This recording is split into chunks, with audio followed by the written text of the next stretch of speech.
말라기서 오늘은 2장 15절입니다. 말라기 오늘 2장 10절 17절인데 어찌하여 하나만 만드셨느냐 합니다. 말라기서 2장 10절 17절인데 오늘 말라기서 7번째 시간입니다. 말라기서 2장 15절입니다. 말라기서 2장 15절 같이 읽겠습니다. 그분께서는 영의 여분이 있어서되 그분께서 하나를 만들지 아니하셨느냐. 어찌하여 하나만 만드셨느냐. 이것은 그분께서 하나님을 따르는 실을 구하고자 하심이라. 그러므로 너희 영을 조심하여 아무도 어려서 취한 아내를 대적하며 배신하지 말지니라. 이 말이 뭐냐면 하나님께서 여럿을 만들 수 있었는데 아담에게 아내를 한 사람만 만들어 주었다는 거예요. 주님께서는 처음부터 일부 일처제였지 일부 다처제가 아니었다. 하나님은 아담에게 조력자 돕는 자로 돕는 배필을 지으셨죠. 아담한테 돕는 자가 여럿 있으면 많으면 많을수록 좋다. 다다익선이다 해가지고 여러 여자를 만들어주지 않았다 이거야. 한 여자만 만들어줬다 이거죠. 그렇죠?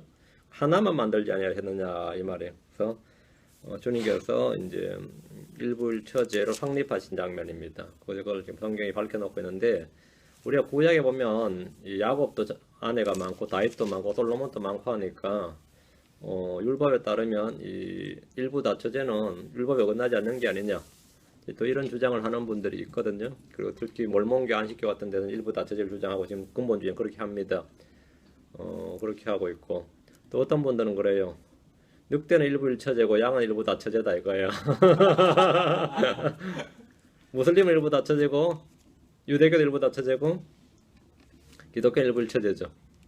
그래가지고 그게 빗대가지고 또 주장하는 사람도 있고 그래가지고 성경적 근거를 대라 그러면은 맥을 못 쓰는 사람이 있는데 이 구절을 딱 알아두셔야 된다 이 말입니다. 딱 알아두셔야 돼요. 성경으로 얼마든지 사람 우릴 수 있습니다. 모르면 얼마든지 당할 수 있고. 예, 기도하겠습니다. 위대하시고 거룩한 주 하나님 감사합니다. 함께 기도하시 국률 베푸시고 주의 영을 충만케 하시길 간구합니다. 주의 은혜를 많이 베풀어 주시고 오늘 주의 말씀을 쏟아부어 주셔서 저희가 말씀을 통해서 늘 깨닫고 배우고 또 저희가 믿고 또 순종하고 이 말씀을 전파할 수 있도록 해주시길 간구합니다. 전능하신 주 하나님께서 성령을 통해서 이 시간 충만한 기름 부으심을 허락해 주시옵소서. 감사드리며 주의 성기도합니다. 아멘. 예. 오늘 말씀은 영적 음행과 더불어 가정에서 이혼 문제를 다루고 있습니다. 이스라엘 내에 유다 내의 이혼 문제인데 오늘 우리하고 다 직결된 문제죠. 돌아온 유대인들의 영적 문제는 사회 문제, 종교 문제 이전에 그들의 가정에서 가장 두드러지게 나타났습니다. 그 사회 문제가 일어나기 전에 뭐가 있는 거죠? 가정 문제가 있었다 이 말입니다. 가정 문제 중에 첫 번째는 이방 여인들과의 결혼이었습니다. 바빌론 포로기 이전에도 이방인들과의 혼인이 유대 사회 광범위하게 일어났는데 에스라는 그 점이 유다의 멸망의 원인이다 이렇게 지적했습니다. 우리는 유다의 멸망의 원인은 뭐죠? 우상숭배 이러죠. 근데 우상숭배는 왜 우상숭배 일어나냐면 이교도와 연합을 통해서 그들의 뭐가 바뀐 거죠? 종교가 바뀐 거예요. 예를 들어서 무슬림이 한국에 들어오면 한국에 무슬림이 광범위하게 퍼지죠. 그럼 필연적이란 말이죠. 내가 한국 남자가 무슬림 여자와 결혼하고 반대로 한국 여자가 무슬림 남자와 결혼하면 무슬림이 퍼지는 건 자연스러운 일이란 말이죠. 그와 마찬가지로 유대 사회에 이방 여인과 또 이방인과 이교도와 결혼함을 말미암아서 유대 사회에는 이 자연스럽게 이방 종교가 쫙 퍼졌다 이 말이에요. 그것이 멸망의 그게 이제 그들이 이제 배교와 타락의 멸망의 원이다 이제. 하나님은 이스라엘이 그 땅에 들어가면 이교도들과 혼인하지 말 것을 분명하게 명령하셨습니다. 이는 단지 혈통과 종족의 혼합이 문제가 아니라 그들의 종교와 믿음에 영향을 미치기 때문입니다. 무슬림들은 결혼을 포교의 수단으로 삼고 장려하지만 성경은 결혼을 배교의 수단이 된다 이렇게 말합니다. 이게 굉장히 중요한 이야기입니다. 이방 종교는 말이죠. 결혼을 늘 포교의 수단으로 삼습니다. 포교의 수단으로 삼아요. 그러나 유대교와 기독교는 말이죠. 유대교와 기독교는 결혼이 배교의 수단이다. 배교의 통로다 이렇게 말합니다. 뭔 차이가 왜 그런 것 같아요? 크리스천들 중에서 불신자와 결혼해서 전도하면 그것이 이득이라고 하는 목사들을 본 적이 있습니다. 이 참으로 가관인데 이 킹잼 성경 쓰는 교회 목사님 중에서 그런 분 제가 두 명이나 만나서 내가 저를 완전 뒤집어 놓은 적이 있어요. 이 참으로 무지할 뿐만 아니라 주님의 말씀보다 자기를 신뢰하는 마귀의 가르침입니다. 마귀의 가르침이에요. 교회 청년이 하나 있는데 불신자를 소개해 주는 거예요. 그러고 나서 내가 하도 놀라가지고 하도 잘 놀랐더니만 전도하면 오히려 한 명 얻는 거지 이러고 있는 거예요. 그래서 제가 그때 엄청나게 분노를 했어요. 분노하면 더 싸가지 없다고 그러겠지만 엄청나게 분노를 했어요. 만약 이방인과 이교도와의 결혼이 전도와 포교의 수단이라면 주님은 율법에 너희는 이교도와 결혼하라 했을 겁니다. 틀림없죠? 전도의 수단이면 말이에요. 신약에서도 크리스천들은 주 안에서 결혼하지 말고 불신자와 결혼해서 그들을 구원하도록 하라 이렇게 말씀했을 겁니다. 사도 바울도 그렇게 했을 거고 베드로도 그렇게 말했겠죠, 당연히. 근데 주 안에서 할지니라 이렇게 성경에 있죠. 성경은 불신자와의 결혼은 불의한 연합, 부정한 연합, 불법이라고 말씀합니다. 우리는 언제나 사람들의 말이나 전통보다 주의 말씀에 귀를 기울이고 주의 말씀에 주목해야 됩니다. 출애굽기 34장 16절, 신명기 7장 3절 누구죠? 출애굽기 34장 16절, 신명기 7장 3절. 또 내가 내 아들들을 위하여 그들의 딸들을 취함으로 그들의 딸들이 그들의 신들을 따라 음행의 길로 가고 또 내 아들들로 하여금 그들의 신들을 따라 음행의 길로 가게 할까 염려하노라. 이게 주님이 염려하는 거였습니다. 이교도와의 결합은 이렇게 된다 이거죠. 주님이 염려하시는 것은 결혼 그 자체가 아니라 이교도들과의 결혼으로 해서 그들이 영적 음행의 길로 가는 겁니다. 무슬림들은 이교도들과 연합해서 그들을 무슬림으로 이끕니다. 하지만 유대인들은 이교도들과 연합하면 그들이 이교도들로 바뀌어버립니다. 크리스천도 마찬가지입니다. 크리스천도 마찬가지. 이는 순수함의 차이입니다. 깨끗한 물과 더러운 물을 섞으면 깨끗한 물이 됩니까? 그 물이 더럽게 됩니까? 상식적으로. 그렇죠. 깨끗한 물과 더러운 물을 섞으면 더러운 물이 되지. 더러운 물 줄 줄 알게 됐는데 내가 깨끗한 물을 막 쏟아부었단 말이에요. 다 깨끗한 물 돼서 이렇지는 않는단 말이죠. 오히려 깨끗한 물이 있는데 더러운 물 들으면 어떻게 되죠? 난리 나는 거죠. 응? 난리 나는 거죠. 이는 순수함의 차이다 말입니다. 순수함의 차이다. 자, 더러운 물 1갤런과 오염된 물 폐수, 오염수. 더러운 물 1갤런과 오염된 물을 1갤런도 아니에요. 1리터. 1리터를 섞으면 그것은 무슨 물이 되죠? 오염된 물이 됩니다. 오염수가 돼요. 우리는 부정한 자가 아니라 깨끗한 자입니다. 우리가 부정한 연합을 할 때 우리는 배우자를 깨끗하게 만드는 것이 아니라 우리가 부정한 자가 됩니다. 내가 더럽혀야 된다. 그러나 주님은 율법으로 엄히 유대인들과 이방인의 연합, 결혼을 금지하셨습니다. 신명기 7장 3절. 또 그들과 결혼하지 말지니 나오죠. 또 그들과 뭐 하지 말라? 결혼하지 말지니 내 딸을 그의 아들에게 주지 말며 내 아들을 위하여 그의 딸을 취하지 말지니라. 사이 삼지도 말고 며느리 삼지도 말라. 이건 율법의 명령입니다. 가나안 땅에 들어온 여호수아 역시 이 점을 엄히 경고했습니다. 여호수아서 23장 12, 13절에 너희가 만일 어떤 식으로든 뒤로 물러가서 너희 가운데 남아있는 이 민족들의 남은 자들에게 굳게 붙어 그들과 결혼하고 그들에게 들어가며 그들이 너희에게 들어오면 확실히 이것을 알지니라. 너희들이 여기서 결혼하게 되면 말이에요. 이방인으로 결혼하게 되면 어떻게 되느냐. 이것을 확실히 알지니라. 곧 주 너희 하나님께서 다시 이 민족들 중에 어느 민족도 너희 앞에서 쫓아내지 아니하시리니 그들이 너희에게 올무와 덫이 되며 너희 옆구리에 채찍이 되고 너희 눈에 가시가 되어 마침내 주 너희 하나님께서 너희에게 주신 이 좋은 땅에서 너희가 멸망하리라. 멸망은 누가 하죠? 너희가 멸망하리라. 결혼하면 멸망은 너희가 한다. 이교도와의 혼인과 결혼은 그들의 생존에 관련된 문제였습니다. 그러나 세월이 흘러서 유대인들은 이런 주의 말씀을 잊고 무시해버렸습니다. 사사시대 왕정시대의 유대인들은 이교도들을 아내로 맞았습니다. 포로기 이후에는 뭔가 달라졌습니까? 이제 포로기 이후에 말이죠. 그들은 왕조의 멸망과 예루살렘의 폐허와 70년의 포로 생활이라는 징계를 통해서 뭔가 변화를 맞이해야 했지만 이 문제는 여전히 해결되지 않았습니다. 이 문제는 해결이 안 돼요. 우상숭배 그거는 우리 안 하겠지만 말이에요. 우리가 바알을 섬긴다든가 다시 아스다롯을 섬긴다든가 시돈의 여신을 그게 아스다롯이죠. 밀곰 그 모스 이런 신들을 섬기지는 않겠지만 결혼 문제는 거기하고 연관 지을 필요가 있겠느냐. 이건 가정 문제고 이건 개인의 문제지 이래야 되는 거죠. 에스라 9장 1절 2절입니다. 에스라 9장 1, 2절. 여러분 어떻게 생각하세요? 결혼 문제를 그렇게 심각하게 그건 개인에게 맡겨둬야 될 문제지. 근데 주님께서 그렇게 안 맡겨두셨다는 거죠. 에스라 9장 1절 2절. 이제 이 일들이 이루어진 뒤에 통치자들이 내게 나와 이르되 이스라엘 백성과 제사장을 갈래 이 사람들이 그 땅의 백성들의 가증한 일들 곧 가나안 족속과 헷 족속과 브리스 족속과 여부스 족속과 암몬 족속과 모압 족속과 이집트 사람들과 아모리 족속의 가증한 일들에 따라 행하여 그들로부터 자신을 분리하지 아니하였으니 그들이 자기와 자기 아들들을 위해 그들의 딸들을 취함으로 거룩한 씨가 스스로 그 땅들의 백성들과 섞이게 하였나이다. 결혼했단 말이죠. 참으로 이 범법에서 이교도와 연합 결혼해서 말이죠. 통치자들과 치리자들의 손이 으뜸이 되었나이다 하므로 거의 고위 관료부터 아래로 백성 민초에 이르기까지 구분 없이 이교도들과 결혼하더라는 거죠. 돌아온 이 유대인들이 돌아왔어. 포로기에서 돌아온 유대인들은 힘을 합쳐 성전을 지었지만 더 중요한 삶에서 그들의 가정 문제, 결혼 문제, 이건 실제적인 문제죠. 이 삶에서 어떻게 되느냐, 주의 율법이 전혀 작동하지 않았습니다. 그들의 가정에서는 주의 율법이 작동하지 않아요. 그들의 며느리 삼고 사이 삼는 문제에서는, 자기가 결혼하는 문제에 있어서는 그거는 개인사다 이거죠. 이건 개인사다. 이거는 종교와 전혀 상관없는 문제다 이거예요. 전혀 주의 율법이 그 속에서 월킹을 안 하더라 이거죠. 성도들이 교회를 나오지만 주의 말씀이 자기 생각과 일상의 삶을 지배하지 못한다면 그는 위선자 소리를 들을 수밖에 없습니다. 주님은 분리를 명하셨지만 이들은 주변 이교도들과 결혼해서 인척관계를 맺었는데 이것은 엄연한 범법이었습니다. 이교도들과 연합은 배교의 지름길이었습니다. 에스라 9장 12절. 그런즉 이제 너희의 딸들을 그의 아들들에게 주지 말고, 이게 해법이에요. 뭐라고요? 주지 말고 또 그들의 딸들을 너희 아들들을 위해 데려오지 말며 며느리 삼지 말라고요. 그들의 평강과 번영을 영원토록 구하지 말라. 그리하면 너희가 강상하여 그 땅에 좋은 것을 먹으며 그 땅을 너희 자손에게 영원토록 상속재산으로 남기려 하셨나이다.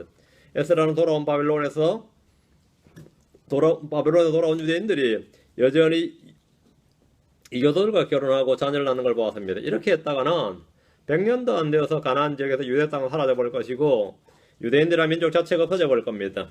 하나님께서 이스라엘을 택하신 것은 그들을 통해서 이루실 일이 있었습니다. 에스라는 돌아온 유대인들에게 이교도들과 분리를 명했고 백성들은 그에게 호응을 해서 순종하고 맹세했습니다. 이로와서 10장 3절 5절, 에스라 10장 3절 5절.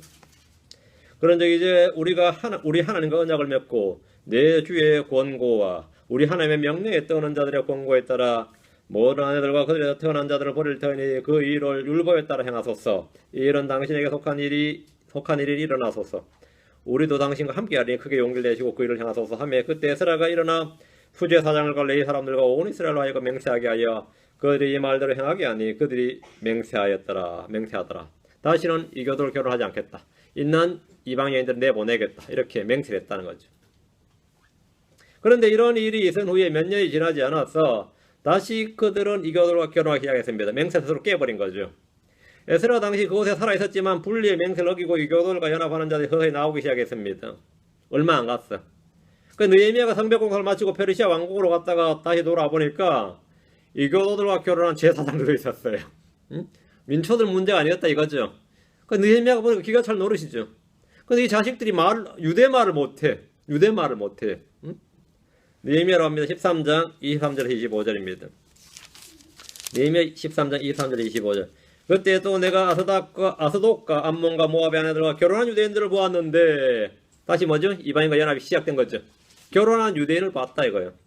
그들의 자녀들이 아스돗 말은 절반쯤 하나 유대인들의 말은 하지 못하며 다만 각 백성의 말을 함으로 다민족 다문화돼 버린 거죠. 유대 사회가.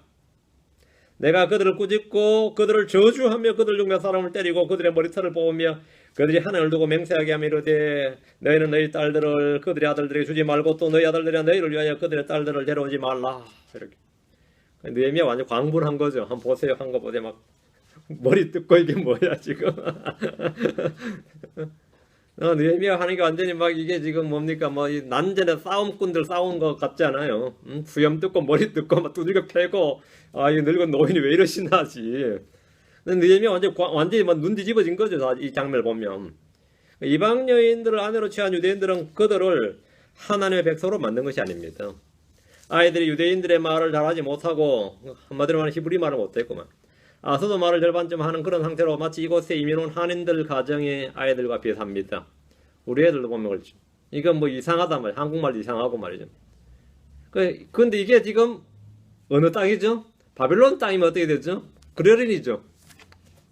지금 여기 어느 땅이죠? 유대 땅이에요. 여기 유대 땅에 돌아온 지 벌써 꽤 시간이 지나. 느헤미야면 이미 꽤 시간이 지났어요. 느헤미야 때라면.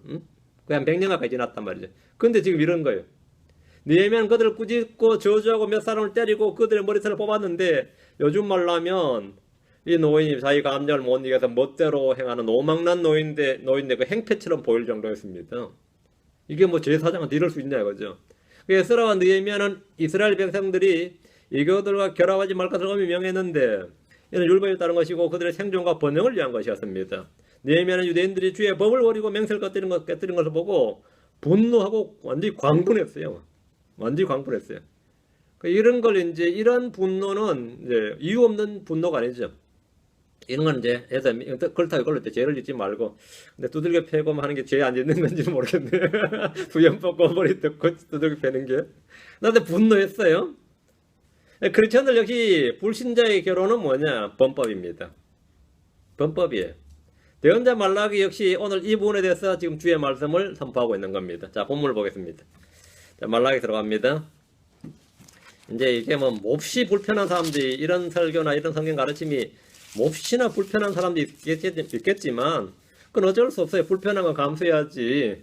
자기 불편하다고 뭐 하지 마라 해서도 안 되고 내가 여기 이 말씀에 걸린다고 해서 뭐죠. 뭐 어떻게 할 수는 없어요. 말씀이 있는 대로 전해야지. 말라기 2장 10절입니다. 우리 모두에게 한 아버지가 계시지 아니하냐? 한 하나님께서 우리를 창조하지 아니하셨느냐? 어찌하여 우리가 우리 조상들의 언약을 더럽힘으로 각 사람이 자기 형제를 대적하며 배신하느냐? 유대인들에게 한 하나님, 한 아버지 계시다는 것은 상식적인 믿음입니다. 하나님 이스라엘을 내 아들이라고 부르셨습니다.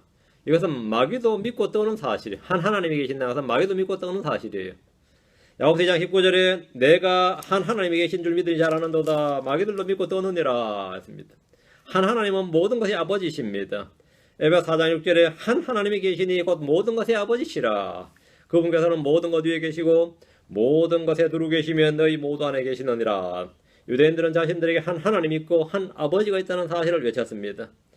자, 요한복음 8장으로 나가 봅시다. 41절 44절. 우리 주님과의 대화가 아주 재밌는 대화가 있습니다. 요한복음 8장 41절 44절인데요.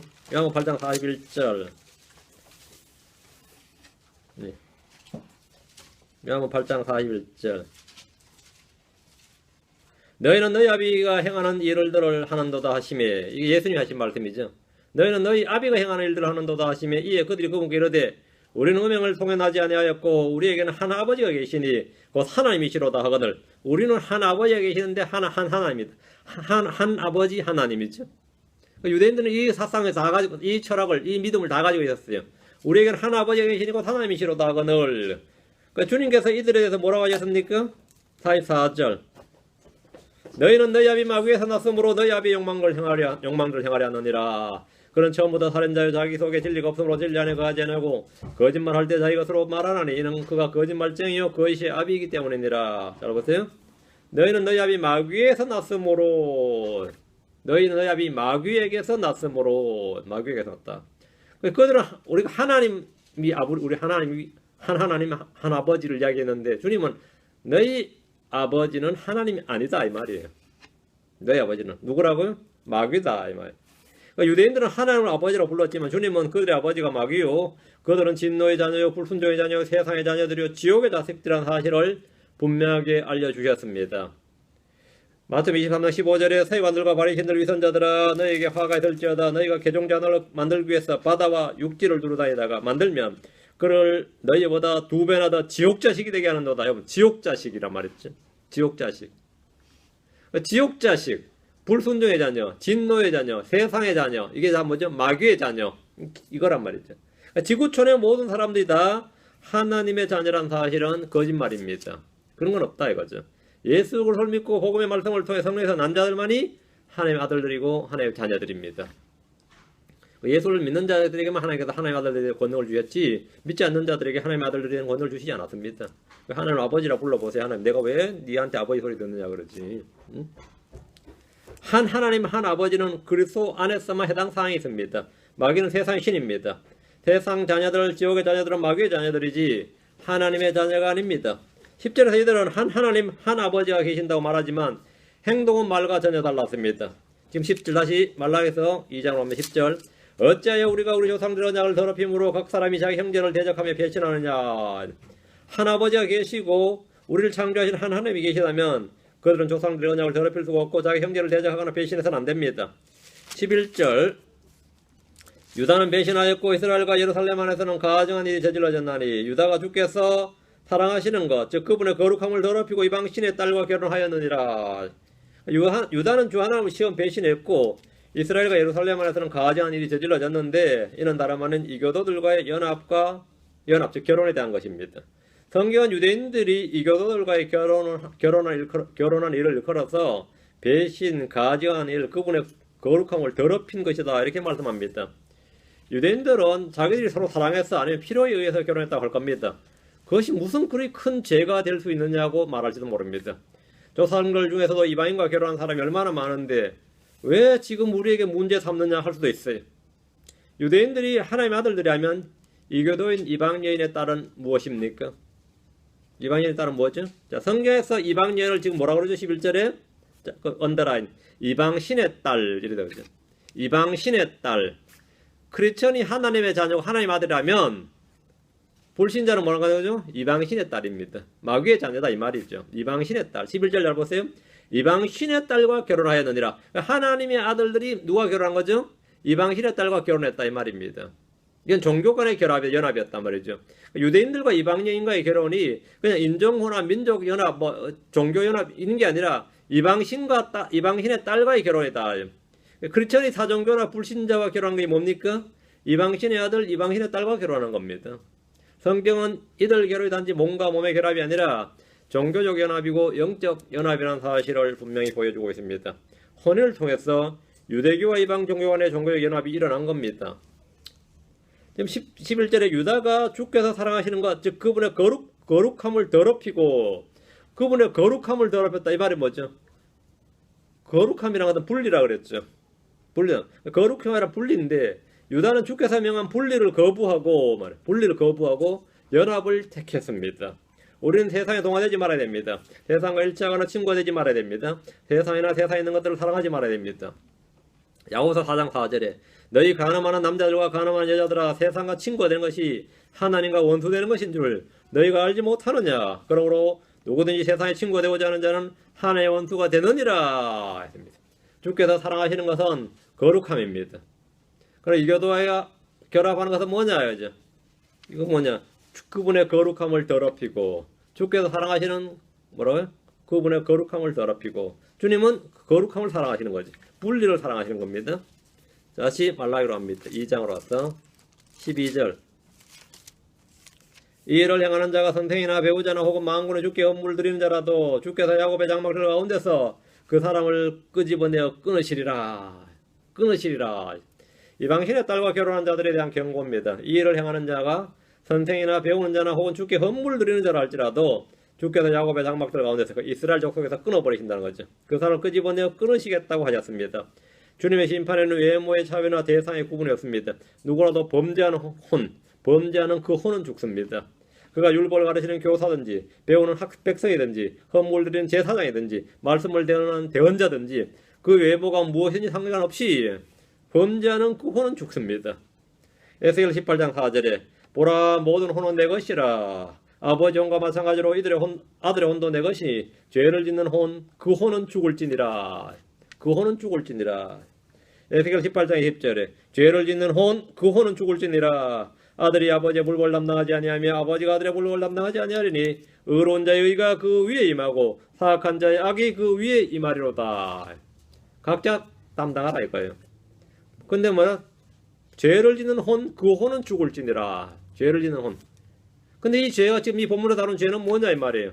물론 성경에서 안식일을 더럽힌 것도 죄고 부모를 저주하는 것도 죄고 신성모독으로 죄고 피를 마시는 자는 끊어지죠. 할례를 받지 않는 자도 그 백성에 끊어진다. 그럼 지금 여기서는 이방인의 딸 아니면 이방인과 결혼한 것도 그 죄에 해당한다는 겁니다. 끊어지리라. 주님께서 끄집어내 끊어버리신다는 겁니다. 성경은 유대인들이 자기 백성에서 끊어지게 되는 경우가 무엇인지 몇 가지를 말해주고 있는데 유교도와 연합이 그 중 한 가지입니다. 이렇게 하니까 이렇게 되면 지금 이제 전 세계 유대인이 몇 명이라고 그러죠? 1000만 얼마 넘는다 그러죠. 그러면 유대인이 실제로 100만도 안 될 수도 있어요. 이걸 적용하면 유대인도 끊어진다잖아. 그럼 유대인이 끊어지냐면 유대인이 아니란 말이에요. 시민권 박탈이라고 한마디로. 그래서 유대인들이 고육주책으로 율법과 건나기실이 엄마가 유대인이면 유대인으로 인정해준다 이런 식이 됐어요. 그래서 그만한 지금 1000만이 넘는 겁니다. 그렇게 하지 않았고 이 원칙을 철저하게 아주 수칙하게 적용했으면 지금 유대인은 한 100만도 안 남았을 겁니다. 100만도 안 남았을 겁니다. 근데 어쨌든 유대인들은 그렇게 해서 이제 유대 율법을 준수하고 이제 서약을 하면 유대 대법원에서 말이죠. 지금 이스라엘 대법원에서 유대인 공민증이에요. 유대 시민권을 줍니다. 그 유대인이라는 그 국가 시민권이 아니라 민족인 거죠. 유대인 자격을 줘요. 유대인 자격을 따려면 그 시험 봐야 됩니다. 한국 사람들 귀화 시험 보듯이 지금 이스라엘은 그렇게 해서 뭐 지금 뭐 유대인 뭐 한 1,000만 되나 뭐 그 정도 될 겁니다. 유대인. 지금 이번에 그 미국 대통령 선거 나선 그 샌더스라는 사람 있죠. 그 사람도 유대인인데 자기가 유대인이라고 그러지 않잖아요. 유대인이라고 소리를 안 해요. 근데 유대인은 유대인이 맞는데 문제는 그런 유대인도 많아요. 자신이 유대인이라는 걸 밝기 싫어하고 사실 유대인이라는 사실 자체를 별로 이렇게 안 하는 유대인도 많이 있습니다. 그래서 따지면 진짜 진정한 유대인, 트루주의시는 몇 명인지 몰라, 솔직히. 짠 말로. 여기서 하면 주님께서 끊어버리신다는데 실제로 이렇게 끄집어서 끊으시는 겁니다. 유대인 아니다 이 말입니다. 한마디로 말하면 그 사람들은 초전 피플이 아닌 겁니다. 나중에 어떻게 될지 몰라도. 유대인은 아브라함, 이삭, 야곱으로 이어지는 혈연 공동체이지만 그보다는 사실 유대교라는 이 종교 공동체입니다. 신앙 공동체란 거죠. 신약에서도 이 교훈은 그대로 적용이 됩니다. 고린도전서 3장 16절 17절에 너희가 하나님의 성전인 것과 하나님의 영께서 너희 안에 거하신 것을 너희가 알지 못하느냐. 누구든지 하나님의 성전을 더럽히면 하나님께서 그를 멸하시리니 하나님의 성전은 거룩하면 너희가 그 성전이니라. 여기 보면 하나님의 성전은 거룩하면 너희가 그 성전이니라 했죠. 하나님의 성전을 더럽히면 하나님께서 어떻게 하신다 했죠?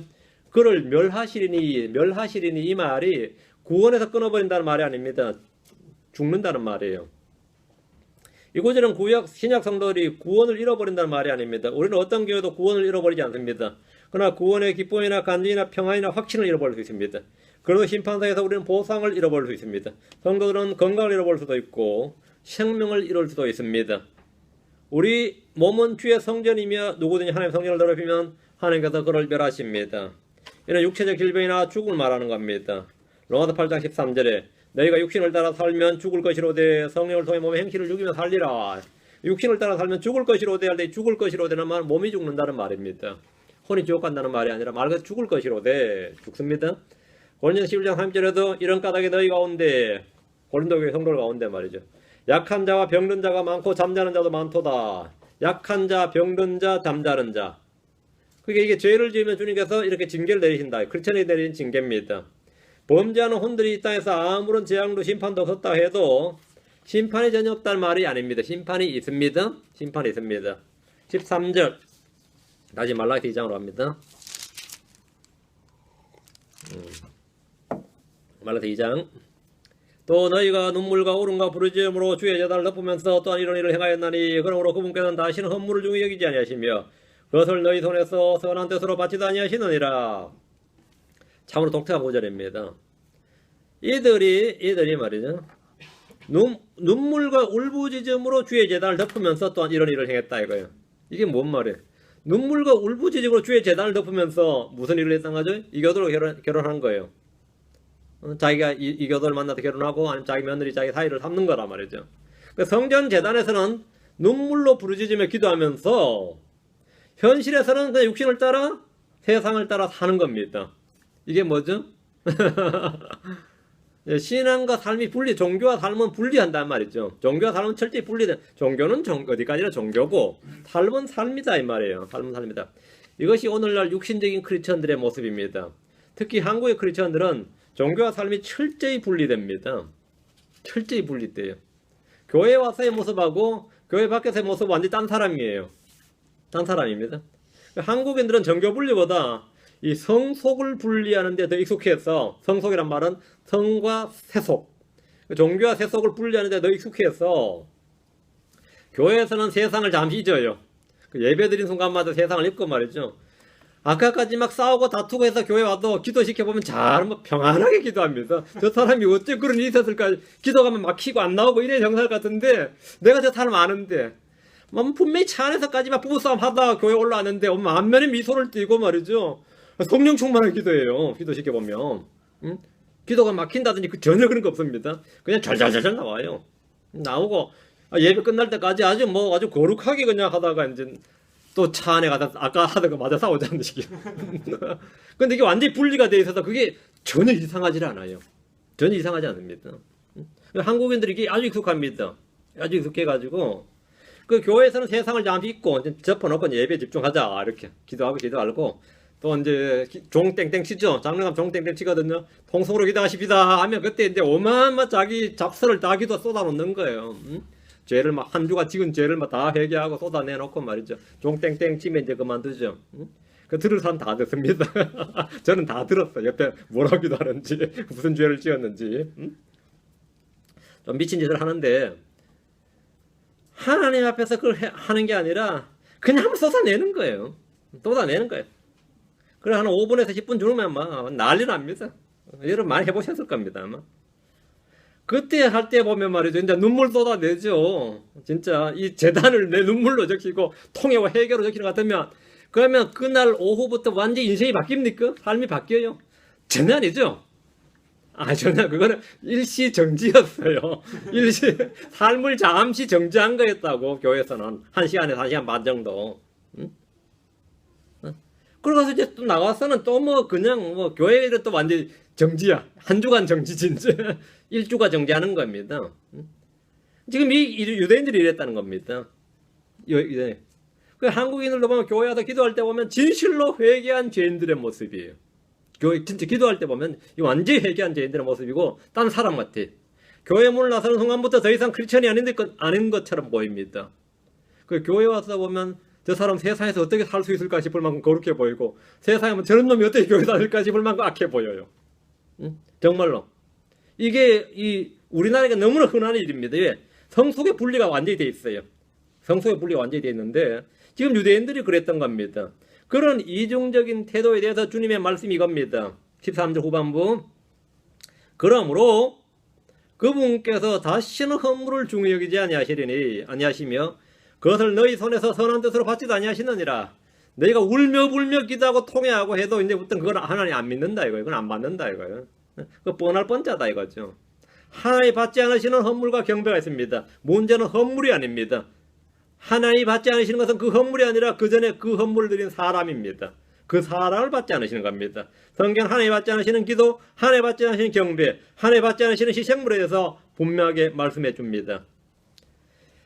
호세아서 8장 13절에 그들이 내 헌물의 희생물로 고기를 드리고 그것을 먹을지라도 주는 그것들을 받지 아니하고 이제 그들의 불법을 기억하며 그들의 죄들을 벌하니 그들이 이집트로 돌아가리라. 종교 행위보다 더 중요한 것이 그 사람이요 그 마음입니다. 받지 아니하리니 하잖아요. 유대인들은 주를 섬기는 일과 이교도들의 딸을 취해서 결혼하는 것은 별개의 일이라고 생각했을지 모릅니다. 가르치는 자들이나 배우는 자들이나 제사장들이 이교도들의 딸들과 결혼했습니다. 그리고 주의 제단 앞에 와서는 헌물을 드리고 눈물과 울부짖음으로 기도했습니다. 주님은 그런 그들을 받지 않으셨습니다. 받지 않겠다. 받지 아니하시니라. 14절입니다. 그럼에도 너희는 이르기를 어찌 된 까닭이니까 하는도다. 그 까닭은 주께서 너와 내가 어려서 취한 아내 사이에 증인이 되셨기 때문이라. 내가 그녀를 대적하며 배신하였으나 그녀는 여전히 내 짝이요 내 언약의 아내니라. 왜 안 받는지 나오죠. 이들은 주의 제단에 와서 사실 뭐 회개하고 눈물 흘리고 했는데 불법을 회개한 것이 아니라 주님이 안 받으시는 것에 대해서 어찌 된 까닭이니까 이랬어요. 그 자신들이 회개했다 아니면 기도했다 헌물 바쳤다는 사실을 기억할 뿐이지 자신들의 불법에 대해서는 전혀 개의치 않았습니다. 그 불법인 줄도 사실 모르는 거죠. 그게 뭐 이런 식이란 말이죠.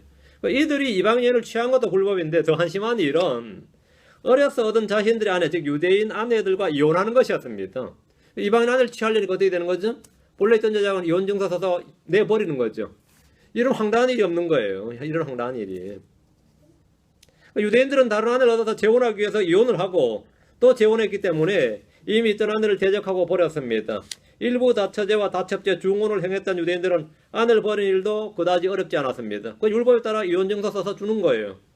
이들은 이혼증서를 써서 내보내는 것을 율법을 지켰다고 생각을 했습니다. 율법을 지켰다고 생각했어요. 그러니까 이제 내가 진정한 사랑을 만났어 이러면 어떻게 되는 거죠? 애 면 놓고 살다가 갑자기 지금까지 우리 뭐 하고 살았는데 근데 내가 진정한 사랑을 만났다잖아요. 그리고 이혼증서 써서 내보내는 거예요. 그리고 뭐 모세 율법에 따르면 이혼증서를 써서 주라고 했다고. 주님 보시기에 뭐 기가 찰 노릇이죠. 기가 찰 노릇인데 주님 지금 14절 하는 말씀이 그겁니다. 그 이방 여인의 아내를 얻기 위해서 거짓하고 있느냐 이 말이에요. 바리새인들이 주께 나와서 이혼에 대해서 물었을 때 주님이 답을 해주셨는데, 다 같이 마태복음으로 가면 19장 5절에서 8절까지. 이건 중요한 구절이에요. 마태복음 19장 5절 6절. 그 바리새인들이 이혼에 대해서 물었어요. 그들은 이제 율법을 잘 알았던 사람들이죠. 분명히 모세 율법을 알고 그걸 잘 깨고 있었던 사람들인데, 물으니까 주님이 답을 해주셨어요. 말씀하시기를 이런 까닭에 남자가 아버지와 어머니를 떠나 자기 아내와 연합하여 그들 둘이 한 육체가 될지니라. 이렇게 창세기 2장을 인용하셨죠. 하여 너희가 읽지 못하였느냐? 그런즉 그들이 더 이상 둘이 아니요 한 육체이니 그로 하나님께서 짝지어 주신 것을 사람이 나누지 못할지니라. 결혼을 자기들이 중매로 했던 연애를 했던 주님 지금 뭐란 거죠? 하나님 짝지어 주신 것 이렇게 말하죠. 그 하나님 짝지어 주신 것을 사람이 나누지 못할지니라 이랬습니다. 그들은 모세 율법에 이혼이 있다. 보면 율법에 이혼이 있는데 무슨 소리냐 이런 거죠. 7절. 그들이 그분께 이르되 그러면 어찌하여 모세는 이혼 정선을 주어 그녀를 버리라고 명령하였나이까 하니, 모세 율법에 있는데 지금 주님 무슨 소리 하느냐, 지금 율법 반율법이냐, 지금 모세 율법 틀렸단 말이냐 이런 거죠. 그때 주님의 대답이 이겁니다. 이 말이 아주 중요한 말입니다. 8절 9절. 그분께서 그들의 이르시되 모세가 너희 마음이 강팍함으로 너희 아내를 버리도록 너희를 허락하였으나, 이건 허락한 뜻이다. 하나님의 acceptable이나 willful 뜻이 willfully 이런 뜻이 아니고, 하나님께서 pleasing 기뻐하는 뜻도 아니고, 무슨 뜻이라고요? perfect will도 아니고 허락하신 permission이었다 이거예요. 너희 왜 permission 왜 하셨냐? 너희 마음이 강팍함으로 너희 아내를 버리도록 너희를 허락하였으나 처음부터 그것은 그렇지 아니하였느니라. 내가 너희에게 이르노니 누구든지 그 명예에 다른 이유로 자기 아내를 버리고 다른 여자와 결혼한 자는 가늠하며 또 누구든지 버림받은 여자와 결혼한 자는 가늠하느니라 하시니라. 그렇게는 안 된다 이거죠. 오늘날 미국이나 한국의 크리스천들이 이 말씀에 따라 행합니까? 미국이나 한국의 크리스천들이 이렇게 하냐고요. 이 말씀에 따라서 교회 와서 열심히 하고 예배드리고 헌금하고 기도하고 뭐하고 다 하는데, 이 말씀에 따라 자기 가정에서 이렇게 하느냐면 그건 또 다른 문제다. 별개의 문제로 본다 이 말이죠. 성속의 분리다 말이죠. 그들은 이제 그때는 이제 판사 앞으로 가고 변호사 앞으로 가는 거죠. 불신자와 결혼한 크리스천들이 아무 거리낌 없이 교회에서 결혼한 크리스천 그것도 교회에서 결혼합니다. 또 목사님 줄에 세워가지고 말이죠. 크리스천들의 이혼율이 일반인들보다 높습니다. 한국 크리스천들의 이혼율이 일반인들보다 훨씬 높아요. 이런 부분에서는 주의 말씀에 나는 아무런 영향을 받지 않는다고 선언하는 겁니다. 주의 말씀이 뭐라고 하든지 난 상관없다. 성경은 성경이고 내 삶은 내 삶이다 이 말이에요. 그러나 예배 빠지고 하는 건 아니지, 난 가서 한다 이거야. 한국의 크리스천들이 이게 완전 성속에 불리고 완벽하기 때문에 뭐 그게 개의치 않습니다. 개의치도 않고 양심에 거리끼지도 않고 문제가 되냐? 안 됩니다. 그런데 목사님들이 이 부분 설교할 수 있냐? 큰일 나죠. 교회 몇 명이나 그런지 모르는데 어디서 그런 설교를 해요? 안 하죠. 다시 14절입니다. 그 까닭은 주께서 너와 내가 어려서 취한 아내 사이에 증인이 되셨기 때문이라. 주님께서 짝지어 주신 것도 맞는데 다음에 주님이 증인이 되셨다 이거예요. 이 말은 뭐냐면 주례사와 그날의 하객만 증인이 아니다 이거예요. 주님이 증인이다 이거예요. 나와 내가 아내가 결혼을 하는데 결혼식을 했다. 근데 증인이 누구라고요? 하나님이 증인이시라는 거죠. 즉 하나님이. 주례사 선생님이 중요한 게 아니에요. 하나님이 증인이에요. 양가 부모 친척 친구 아니다. 하나님이 내 증인이다 이거예요. 내가 그녀를 대적하여 배신하였으나 그녀는 여전히 내 짝이요 내 언약이 아니니라. 결혼을 하나님께서 짝지어 주신 것이라고 하셨습니다. 연애 결혼하든 중매 결혼하든 결혼은 하면 그것은 주께서 그들을 짝지어 주신 겁니다. 사람들은 자유의사로 자기 의지대로 짝을 찾을 수 있습니다. 심지어 크리스천이 불신자를 찾을 수도 있어요. 그렇죠? 그래도 어떻게 해서 그렇게 찾아도 그건 자기가 책임을 져야 돼요. 그런데 일단 결혼을 하게 되면 그것은 주께서 증인이 되십니다. 너는 그렇게 결혼했다 이거예요. 너희 둘은 그렇게 결혼했다. 주님이 증인이다 이거죠. 근데 유대인들 중에는 이방인을 아내를 얻고자 본래 결혼한 아내를, 어려서 취한 아내를 대적하며 배신했습니다. 그 유대인 대부분 다 정혼이었죠. 어려서 정혼을 한단 말이죠. 정혼한 다음에 결혼하거든요. 그렇게 얻은 아내를 버리고 자기들이 이제 사랑을 찾았다니 뭐 했다느냐 하면서 지금 뭡니까? 트루러브를 찾았다가 해가지고 지금 난리 친단 말이에요. 이혼하고. 그때는 내 의사도 없이 우리 부모가 맺어준 짝이라서 어쩌고저쩌고. 한국 이승만 대통령도 그랬거든요. 그건 뭐 그렇죠. 그 이승만 대통령이 귀국을 한데 완전 영감이 돼서 귀국했, 좀 그렇지만 완전 노인이 돼서 귀국하니까 본처가 찾아왔어요. 경무대로. 그 프란체스카 여사가 완전 난리가 난 거야. 본처가 찾아왔으니 어떡하겠어.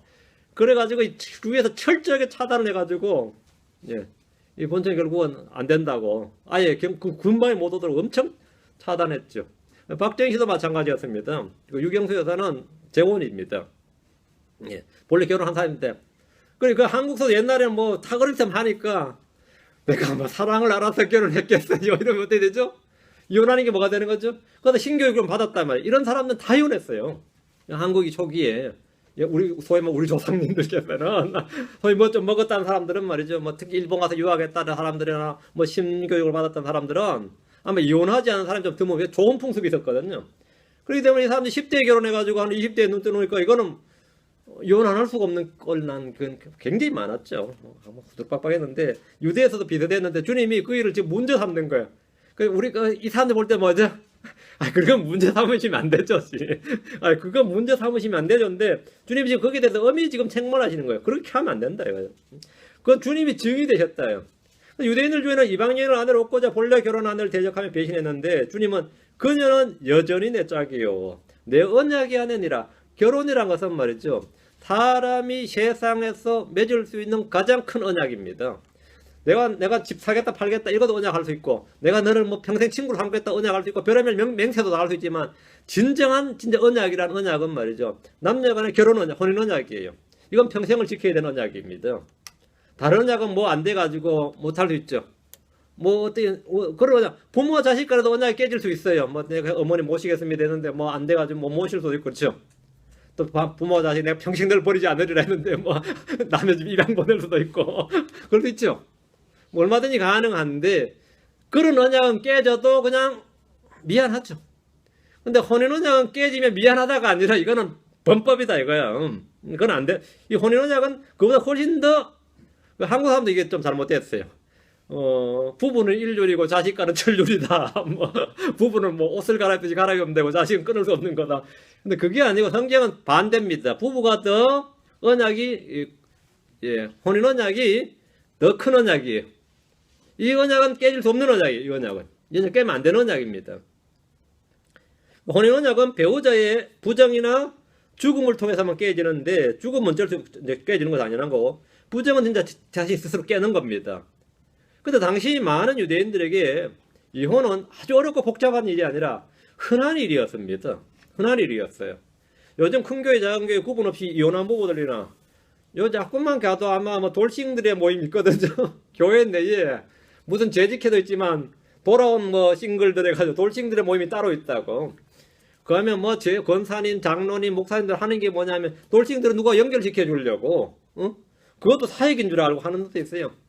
꼴도 보기 싫은데 솔직한 말로 그죠? 꼴도 보기 싫은데 돌싱들의 모임 주선해 가지고 말이에요. 뭐 한다고 내가 이제 얼마 전에 들었어요. 근데 하도 기가 차가지고 근데 또 내가 느헤미야처럼 그냥 수염 뽑을 순 없잖아 가서. 가서 내가 머리끄댕이를 잡겠어. 넥타이를 잡겠어. 어떡하겠어요. 그 나도 오라지. 그도 그런 모임, 돌싱들 모임 있죠. 이혼한 부부들 모임 있죠. 재혼한 부부들. 또 그들은 또 자기들끼리 마음이 통한단 말이에요. 이게. 그렇죠. 뭐 어떻게 하겠다 할 수 없지. 교회가 뭐 죄인들, 죄수들의 모임이지 그럴 수 있어. 그러면 놔둬야지 뭐. 저라도 뭐 우리가 그런 사람 오면 놔두지 어떡 하겠어요. 교회가 뭐 죄수들의 모임이지. 이러면 얘가 교도소지. 그죠? 죄수들의 모임이지.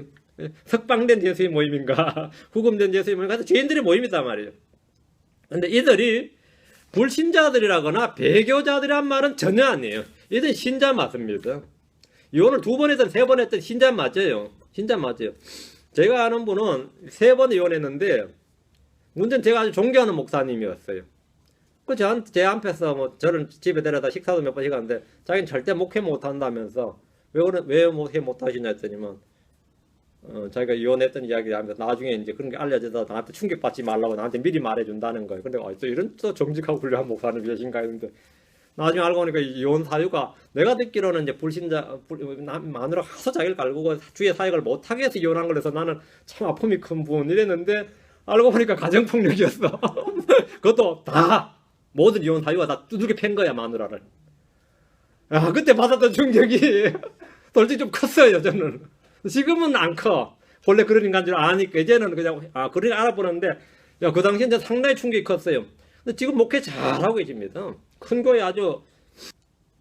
근데 지금도 그 교회 성도들은요 자기 목사님이다 이 순교자적인 어떤 이혼을 당한 사람인 줄 알아요. 근데 그분이 글에 보면 뭐라면 난 이혼하지 않았다. 야. 나 이혼 당했다. 야. 두들겨 팬 놈이 어떻게 두들겨 패도 이혼 당할 수 있나? 그렇지. 뭐 가해자는 뭐 한국 피해자 우선이거든요. 피해자가 이혼 소송하면 가해자는 이혼 소송 못 해요. 피해자가 이혼 소송 한국은 그래요.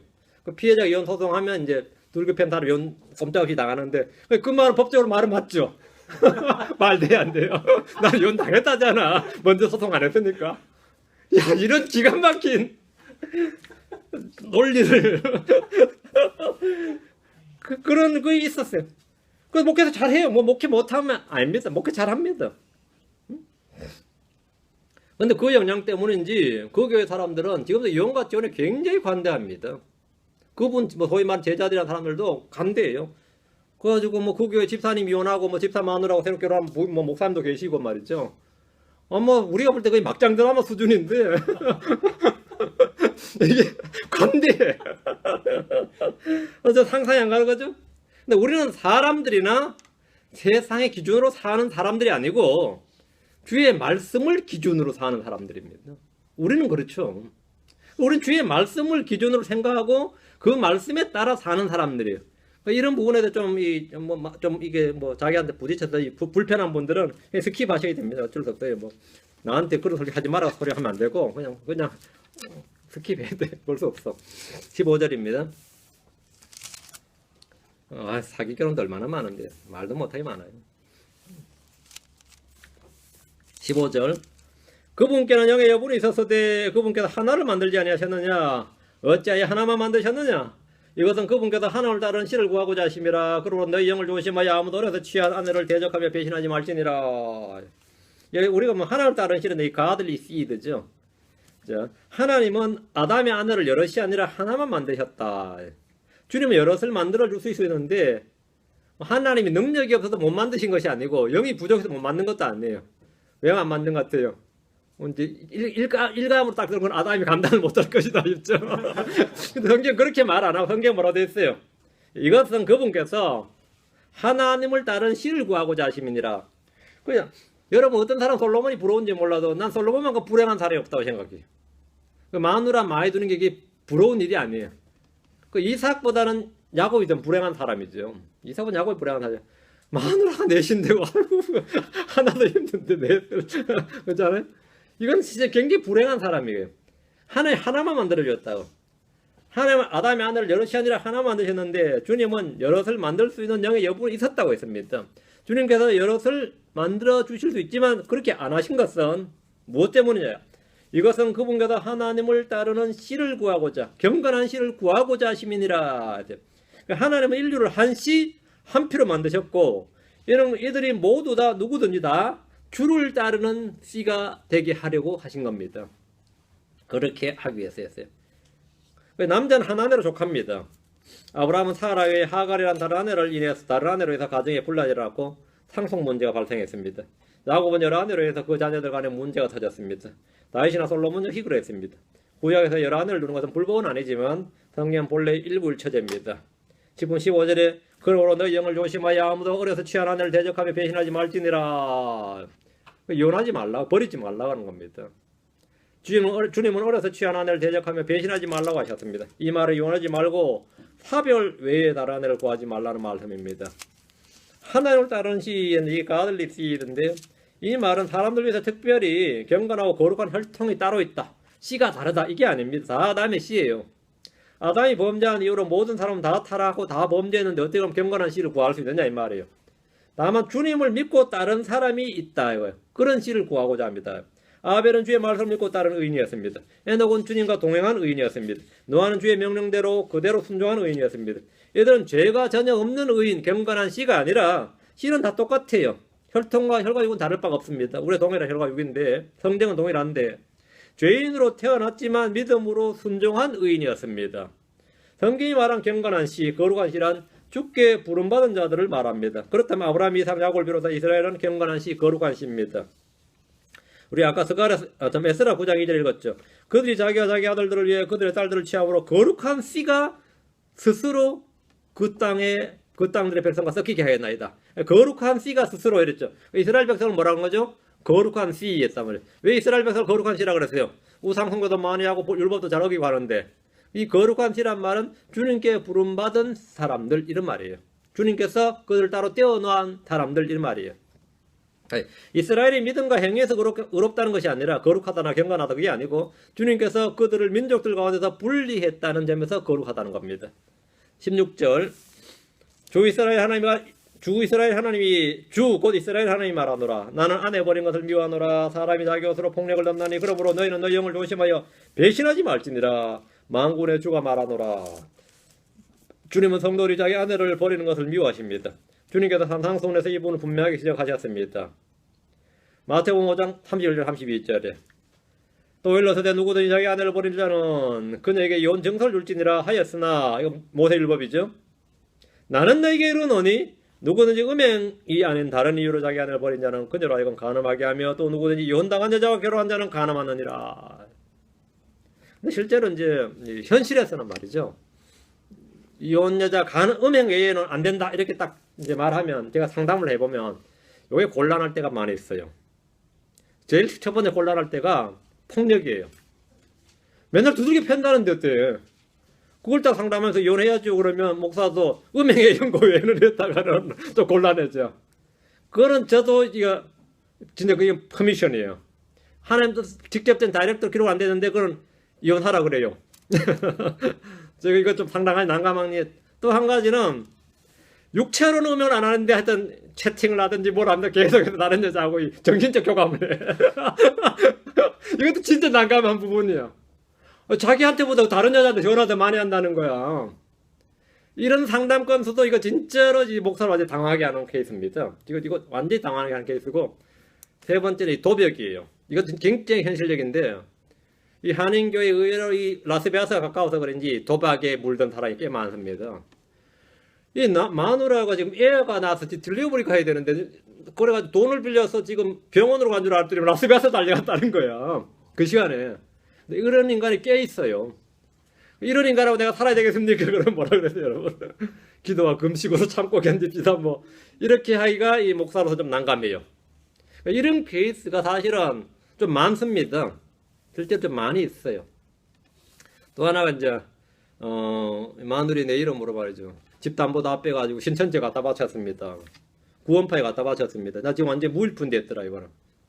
내가 이 담보로 뭐 얻으려고 사업하려고 은행 갔는데 벌써 내게 벌써 전부 다 저당 잡혀서 다 이미 갔더라 이거예요. 이런 케이스도 실제로 뭐 많이 접했죠. 이런 뭐 케이스 바이 케이스로 들어보면 내가 구약 율법 박사도 아니고 내가 뭐 병아리 간별 사다고 이혼 이거를 말해주기가 상당히 난감합니다. 실제로 상당히 난감해요. 그리고 제가 최근에 들었던 이제 상담은 3년간 남편이 한 번도 집안에 생활비를 안 갖다 줬습니다. 그리고 빚을 지금 자기 모르게 많이 졌다는데 이혼하겠다 이런 말을 하는데 제가 아주 꿀먹은 벙어리가 됐어요. 제가 상당히 꿀먹은 벙어리가 돼가지고 가만히 이제 그냥 이거 책상만 치고 있었어요. 참 난감하네요. 이렇게 난감하네요. 물론 제가 볼 때는 이혼 안 하면 좋겠는데 뭐 이혼했죠. 이혼했어요. 별별 케이스 다 했어요. 뭐 사기 결혼도 있고 뭐 사기 당했다 그래도 또 마찬가지로 뭐 어떻게 하겠어요. 그럴 거다 이제. 근데 주님의 말씀에는 요거예요. 요거 외에는 뭐라고요? 안 된다 했죠. 자기 아내를 버리고 다른 아내를 취하는 것은 간음하게 하는 일이고 간음하는 일이라고 합니다. 성경은 어떤 경우에도 이혼을 장려하지 않습니다. 뭐 저도 마찬가지예요. 혼인은 하나님이 지은이 된 언약입니다. 혼인 언약은 사람과 사람 사이에 맺는 가장 큰 언약입니다. 이 언약은 우리 주님과 교회의 모형입니다. 혼인 언약은 음행에 의해서 깨어지고 사별에 의해서 풀립니다. 음행으로 깨어지고 사별에 의해서 풀리는 겁니다. 여러분 용어를 정확히 알아야 됩니다. 이혼의 사유 중 한 가지는 신앙이 없는 배우자로부터 신앙을 이유로 버림받는 경우는 이혼이 가능합니다. 성경에 나옵니다. 이것을 육이라고 하는데 욥의 아내는 욥에게 한나를 저주하라고 말한 뒤에 욥이 거부하자 남편을 버리고 떠났습니다. 욥이 다시 마누를 붙들 필요는 없던 거죠. 그런 경우는 없었습니다. 크리스천이 불신자가 살고 있을 경우에 배우자를 구원하지 못할 때 많은 어려움이 있습니다. 뭐 내가 교회 갔다 오는데 뭐 두들겨 팰 수도 있고 말이죠. 일부러 술상 먹으라고 할 수도 있고 성경책 불태워버린 사람도 있고 말이죠. 내가 사는 신앙사정이 다 쓰레기통에 갖다 버린 경우도 있고 별의별 경우가 많이 있습니다. 또 자식들 앞에서 일부러 막 모욕을 주는, 배우자를 막 신앙을 가지는 이유로 막 모욕을 주는 경우가 있죠. 그런 경우도 있고, 그 불신자와 함께 사는 배우자는 언제나 이 고통을 사실은 안고 살죠. 고통과 동행하는 삶입니다. 고통을 피할 수 있는 게 아니에요. 고통과 동행하는 삶인데, 물론 완전히 내가 뭐 남편 휘어잡았다가 아니면 남편 완전히 마누를 휘어잡아가지고 뭐 그런 문제 끄덕없습니다 하면 다행이지만, 그런 경우는 극히 드물고 상당히 고통을 앓습니다. 근데 성경에서 이제 그자가 이혼을 원할 때, 고린도서 7장 15절입니다. 그러나 믿지 않는 자가 떠나거든 떠나게 하라. 떠나거든 뭐라고? 떠나게 하라. 붙들지 말라고요. 이혼하라고. 형제라 자매나 그런 경우에 속박을 받지 아니하느니라. 그러나 하나님 화평에 이르도록 우리를 부르셨느니라. 속박을 받지 아니하느니라. 그러니까 이혼해도 된다 이 말입니다. 속박을 받지 않습니다. 그러나 크리스천인 남편이나 아내가 불신자인 아내나 남편을 신앙적인 이유로 버리는 것은 불가능합니다. 그건 불가합니다. 그건 불가해요. 반대는 가능입니다. 또 굶기고 이래가지고 말이죠. 뭐 기도에 한번 뭐 수련회 한번 간다 해서 뭐 6박 7일 이래가 집에 안 들어버리고 뭐 이쪽 교회 갔다 다음 수련회 저쪽으로 옮겨버리고 그러니까 여름 내내 집에 안 들어버리고 막 이러고 신앙의 이유로 핍박받는다는 해가지고 이혼을 유도하지는 말고 교회 한번 가면 아침부터 저녁까지 막 그냥 배해버리고 막 어떤 분은 뭐 성경 필사한답시고 밥을 일주간 안 해줘버리고 말이죠. 성경책 창세기부터 계시록 필사하면서 건드리지 마라 나 지금 책 쓰고 있다. 남편 겁먹어가지고 성경책 쓰고 있는데 괜히 하면 신성모독이가 자기가 벌 받을까봐 밥을 맨날 밖에서 해결하고 뭐 그런 사람도 있고 말이죠. 참 들어보면 별별 일 다 했죠. 우리 여기 있는 분들 다 거룩한 삶을 살아서 안 그렇겠지만 삶이 진짜 이 소설보다 더한 일이 많습니다. 교회는. 근데 이거는 분명히 말합니다. 고린도서 7장 10절 11절에 결혼한 자들에게 내가 명령하노니 명령하니 내가 아니라 주시니라. 아내는 자기 남편을 떠나지 말라. 또한 남편도 자기 아내를 버리지 말라. 이거는 뭐냐면 신앙적인 이유로 그렇게 하지 말라는 겁니다. 이렇게 이혼했을 경우는 혼자 지내거나 아내가 돌아오길 기다리거나 재결합해야 됩니다. 그리고 재혼도 정욕이 불탄다. 나 이건 안 된다. 이런 경우는 그때는 재혼이 가능합니다. 뭐 할 수 없지. 그거보다는 이 죄가 이것도 죄지만 같은 죄치고 적은 죄치. 다시 16절 말라기장 16절 사람이 자기 옷으로 폭력을 넘나니 그러므로 너희는 너희 영을 조심하여 배신하지 말지니라. 만군의 주가 말하노라. 자기 아내에게 이혼 증서를 줄 때 이혼 사유는 사실 음행인데 아니면 다른 아내를 얻어서 그런 건데 다른 아내를 얻기 위해서 자기 아내를 버린 것은 불법이죠. 이혼 사유가 안 된단 말이죠. 근데 이혼을 거부한 아내들에게 남편들이 폭력을 행하는 거예요. 모세가 율법에 이혼 증서를 줘서 아내를 내보내게 한 것은 이혼을 장려한 게 아닙니다. 그들의 완악함 때문이라고 그랬죠. 그 완악함이 뭐냐면 이혼을 거부하면 폭력과 잘못 살인까지 가는 거예요. 그것을 보호하기 위해서 차라리 이혼 증서 써줘서 내보내란 거예요. 가서는 여자를 보호하기 위해서 너희 완악함 때문이란 말이 바로 그 말이에요. 이혼 거부시키면 죽인다고 분명히. 아니면 뭐 맨날 패거나 스트레스를 그래 푼단 말이에요. 그럴 바에는 차라리 이혼 증서를 내보내는 게 낫다 이 말이죠. 그래서 주님께서 그 말씀인데 율법으로 이혼을 금지하면 아내를 계속 폭력이나 죽이는 일이 발생하기 때문에 이혼 증서를 줘서 이혼을 허락하도록 했던 겁니다. 지금 마태복음 19장 8절에 그분께서 그들에게 이르시되 모세가 너희 마음이 강팍함으로 너희 아내를 버리도록 너희를 허락하였으나 너희 마음이 강팍함으로 이 말은 뭐죠? 하나님께서 이혼을 금지했으니까 난 이혼 안 해. 이혼을 생각도 못하는 바야. 이러면 좋은데 사람이 마음이 완악하다 보니 그렇지 않다는 거죠. 하나님께서 금지했으니까 난 못해가 아니라 뭐죠? 하나님 이혼은 금지했지만 뭐 때리지 못하게 하셨나 뭐 이런 식이단 말이지. 그러니까 이게 문제가 된다고. 너희 마음이 강팍함으로 주님께서 너희 아내를 버리도록 너희 허락하였으나 처음부터 그것은 그렇지 아니하느니라. 본래 율법의 의도는 그게 아니다 이 말입니다. 그러니까 이혼을 거부하는 여자들은 가정폭력의 희생자가 되기 일쑤였는데 본문에서 사람이 자기 옷으로 폭력을 넘나니 이 말이 그 등이나 몸에 맞은 구타와 폭력의 상처를 옷으로 가리는 걸 말합니다. 그래서 폭력을 덮나니 이 말이에요. 주님은 그러므로 너희는 너희 영을 조심하여 배신하지 말지니라 이렇게 말씀하셨습니다. 17절 너희가 너희 말로 주를 지치게 하고도 이르기를 우리가 어떤 점에서 그분을 지치게 하였느냐 하나니 너희가 이르기를 악을 행하는 자마다 주의 눈앞에서 선한 자며 그분께서 그들을 기뻐하신다 하거니와 혹은 이르기를 심판하신 하나님 어디 계시냐 하는 점에서 그리하였느니라. 사람들이 말로 주를 지치게 하는 데는 불신과 불경건의 말을 쏟아내는 겁니다. 주님은 형식적으로 드리는 유대인들의 예배를 보시며 그것을 감당하기에 내가 지쳤느니라. 그들이 봉헌물 드리는 거 말이에요. 예배 드리는 거, 월삭과 명절을 지키는 거, 예배 쳐서 뜰을 밟는 거. 내가 거기에 지쳤다 그랬죠. 불신과 불순종이 주를 지치게 하는 일임은 이미 대언자 이사야를 통해서 잘 드러나 있습니다. 이사야 7장 13절에 그가 이르되 오 다윗의 집이여 이제 너희는 들을지어다. 너희가 사람들을 지치게 하는 것이 작은 일이기에 나의 하나님도 지치게 하려느냐. 나의 하나님도 지치게 하려느냐. 주님이 사람들에게 지치는 것은 죄들을 가지고 주를 섬길 때 주님이 지치신다고 합니다. 형식적이고 위선적인 기도는 주께 가지한 것입니다. 사람들의 위선과 불법들은 주를 지치게 하는 겁니다. 이사야 43장 24절 너는 나를 위하여 돈을 주고 향내나는 갈대를 사지도 아니하고 내 희생물의 기름으로 나를 흡족하게 하지도 아니하였으며 오히려 나로 하여금 내 죄들을 가지고 섬기게 하고 내 불법들로 나를 지치게 하였느니라. 내 불법들로 나를 지치게 하였느니라. 유다는 죄를 짓기를 반복하고 징계를 또 반복해서 받았지만 나아지는 것이 없었습니다. 그래서 주님은 말씀하시기를 예레미야 15장 6절에 주가 말하노라 내가 나를 버리고 뒤로 물러가서로 내가 너를 치려고 내 손을 내밀어 너를 멸하리니 내가 뜻을 돌이키는 일에 지쳤느니라. 내가 지쳤다. 주님이 지쳤다. 정말 sick and tired다 이거야. 지쳤다 이거야. wearied, 지쳤다. 주님은 백성들의 반역에 슬퍼하기도 하시고 후회하기도 하시고 때론 짓눌리기도 하십니다. 사람이 주를 슬프게 하실 수 있고 괴롭게 할 수도 있습니다. 죄인들은 주를 멸시하거나 모욕하는 일은 다반사입니다. 주님은 심판하시기 전에 이런 백성들 보실 때 애타다. 애가 탄다고 애가 탄다. 에스겔 16장 43절에 에스겔 16장 43절에 보면 내가 어렸을 때를 기억하지 않냐고 이 모든 일로 말미암아 나를 애타게 하였은즉 보라 나도 내 길을 내 머리에 보응하리니 내가 내 모든 가증한 일보다 더한 이 음탕한 짓을 행하지 아니하리라. 주 하나님 말하노라. 너희가 이제 나를 애타게 한다. 주님이 애가 탄다. 애가 탄다. 어떻게 계속해서 이 모양인지 우리 부모들이 자신을 보면 어때요? 애가 타죠. 저러면 안 되는데 막 애가 탄다 막 속이 끓고 애가 애간제 녹는다 그래 한국 표현으로는. 주님도 마찬가지예요.